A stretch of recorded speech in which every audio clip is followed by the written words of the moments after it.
किस्से कहानियों के इस एपिसोड में आपका स्वागत है। आज की कहानी का नाम है चूहे से व्यापार। तो कहानी कुछ इस प्रकार से है। एक व्यक्ति जिसका नाम शंभू था, बहुत बड़ा व्यापारी बनना चाहता था, पर उसके पास पैसे नहीं थे। वो अक्सर व्यापारियों को देखता और उन जैसा बनने की कल्पना करता। एक दिन उसने दो व्यापारियों की बात सुनी।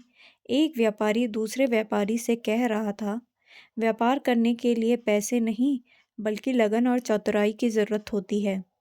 कोई चाहे तो वह जो कूड़े पर मरा चूहा पड़ा है, उससे भी व्यापार शुरू कर सकता है। शंभू ने कूड़े पे पड़े चूहे को देखा और सोचा, लगन और चतुराई तो है मुझ में है, क्यों ना मैं इस मरे चूहे से ही व्यापार शुरू करूं। यह सोच उसने मरा हुआ चूहा उठाया। तभी एक सेठ जी अपनी बिल्ली को गोद में ले लिए उधर से गुजर रहे थे। शंभू के दिमाग में एक तरकीब आई। वह चूहा उठाया, उस सेठ के आगे आगे चलने लगा। सेठ जी की बिल्ली चूहे को देखकर उतावली हो गई और म्याऊं म्याऊं करके कुलबुलाने लगी। सेठ जी ने शंभू से कहा, क्यों भाई, ये चूहा बेचोगे? शंभू ने कुछ देर सोचने का नाटक किया। अंत में वह तैयार हो गया। सेठ ने उसे एक सिक्का दिया। शंभू सिक्का लेकर आगे चला। इस एक सिक्के से क्या किया जाए? तभी उसे आगे एक प्याऊ नजर आई। लोग पानी पीकर प्याऊ वाले को धन्यवाद देते जा रहे थे। कुछ उसे पैसे भी दे रहे थे। यह देखकर शंभू ने सोचा कि क्यों ना यही काम किया जाए। शंभू ने एक घड़ा खरीदा और उसमें पानी भरकर खेतों के निकट बैठ गया। थके प्यासे किसानों ने उसका ठंडा पानी पिया। किसानों के पास के पैसे किसानों के पास देने को पैसे तो नहीं थे, पर उन्होंने शंभू को कुछ फूल दिए दिए। उसका दिमाग अब और तेज चल रहा था। शंभू मटके में फूल भरकर मंदिर की ओर चला। वह मंदिर के बाहर फूल लेकर बैठ गया। मंदिर में चढ़ाने के लिए लोग पैसे देकर उससे फूल लेने लगे। शंभू की अच्छी कमाई हो गई। अब वो दोपहर को किसानों को पानी पिलाकर उनसे फूल पाता और शाम को मंदिर में बेचकर पैसे कमाता। एक दिन उसने किसी से सुना कि एक बड़ा व्यापारी अगले महीने 500 घोड़े लेकर शहर आने वाला है।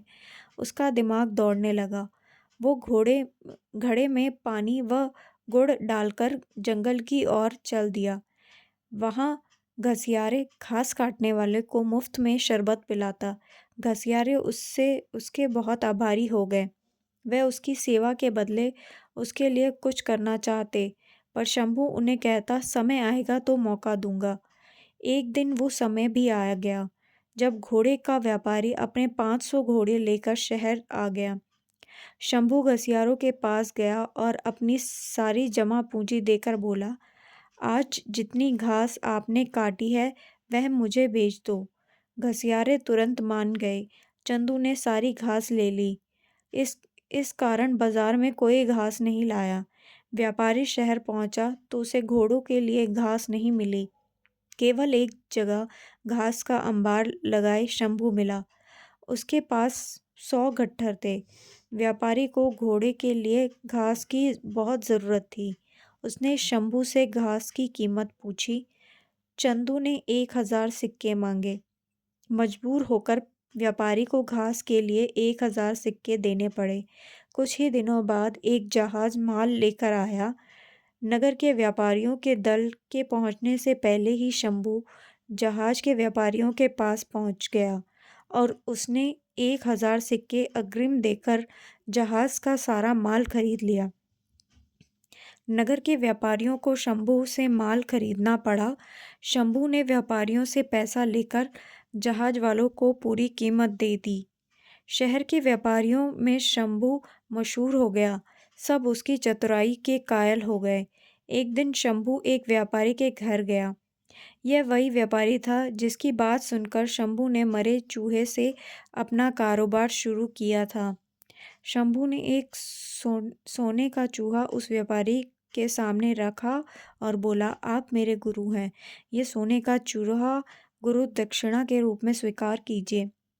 शंभू ने मरे चूहे से लेकर अब तक की सारी कहानी उसे सुना दी। व्यापारी चकित रह गया और बोला, शंभू, तुम्हारे जैसा योग्य युवक को मैं खोना नहीं चाहता। मेरी विवाह योग्य सुंदर व सुशील बेटी है। तुमसे योग्य न मुझे उसके लिए कोई वर मिल सकता है और न मिलेगा। मुझे गुरु दक्षिणा के रूप में यही संबंध चाहिए। शंभू ने रिश्ता सहर्ष स्वीकार कर लिया। तो इस कहानी से हमें ये शिक्षा मिलती है कि मेहनत, लगन और चतुराई से किसी भी कार्य में सफलता प्राप्त की जा सकती है। हमेशा प्रयास करते रहें, सफल होते रहें और आगे बढ़ते रहें। तो आपको ये कहानी कैसी लगी, ये मुझे ज़रूर बताएं। आप कमेंट कर सकते हैं कि आपको ये कहानी अच्छी लगी है। तो आप इस चैनल को सब्सक्राइब ज़रूर करें और ऐसी ही मैं आपके साथ नई नई कहानियाँ आपके साथ शेयर करती रहूँगी। आप इस वीडियो को लाइक करें, शेयर करें और मेरे चैनल को सब्सक्राइब ज़रूर करें। धन्यवाद।